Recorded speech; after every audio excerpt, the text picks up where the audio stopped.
जय बद्री विशाल। सज्जनों, स्वागत है आप सभी का मेरी नई वीडियो पे। उससे पहले यदि अभी तक आपने मेरे इस चैनल को सब्सक्राइब नहीं किया अथवा आप पहली बार मेरे इस चैनल पे हैं तो शीघ्र ही चैनल को सब्सक्राइब कीजिए एवं मेरी प्रत्येक नई वीडियो को देखने का सौभाग्य प्राप्त कीजिए।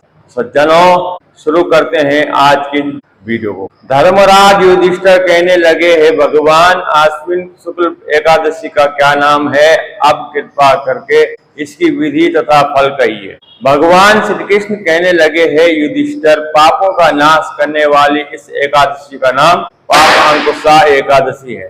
हे राजन, इस दिन मनुष्य को विधि पूर्वक भगवान पद्मनाभ की पूजा करनी चाहिए। यहाँ एकादशी मनुष्य को मनवांछित फल देकर स्वर्ग को प्राप्त कराने वाली है। मनुष्य को बहुत दिनों तक कठोर तपस्या से जो फल मिलता है वह फल भगवान गरुड़ध्वज को नमस्कार करने मात्र से प्राप्त हो जाता है। जो मनुष्य अज्ञान वश अनेक पाप करते हैं परंतु हरि को नमस्कार करते हैं वे नरक में नहीं जाते। विष्णु भगवान के नाम के कीर्तन मात्र से संसार के सब तीर्थों के पुण्य का फल मिल जाता है। जो मनुष्य सांग धनुषधारी भगवान विष्णु की शरण में जाते हैं उन्हें कभी यम यातना भोगनी नहीं पड़ती। जो मनुष्य वैष्णव होकर शिव की और सेव होकर विष्णु की निंदा करते वे तो अवश्य नरकवासी होते हैं। हजारों वाजपेयी और अश्वमेध यज्ञों से जो फल प्राप्त होता है वह एकादशी के व्रत के 16वें भाग के बराबर भी नहीं होता है।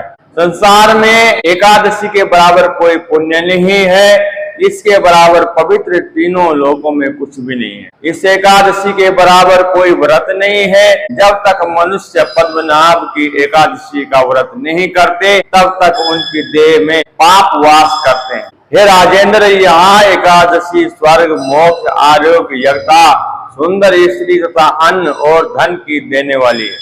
एकादशी के दिन व्रत के बराबर गंगा, गया, काशी, कुरुक्षेत्र और पुष्कर भी पुण्यवान नहीं है। हरिवास तथा एकादशी का व्रत करने और जागरण करने मात्र से सहज ही मनुष्य विष्णु पद को प्राप्त करता है। हे युधिष्ठिर, इस व्रत के करने वाले 10 पीढ़ी मातृ पक्ष, 10 पीढ़ी पितृ पक्ष और 10 पीढ़ी स्त्री पक्ष तथा 10 पीढ़ी मित्र पक्ष का उद्धार कर देते हैं। वे दिव्य देह धारण कर चतुर्भुज रूप हो जाते हैं। पीतांबर पहने और हाथ में माला लेकर गरुड़ पर चढ़कर विष्णु लोक को प्राप्त करते हैं।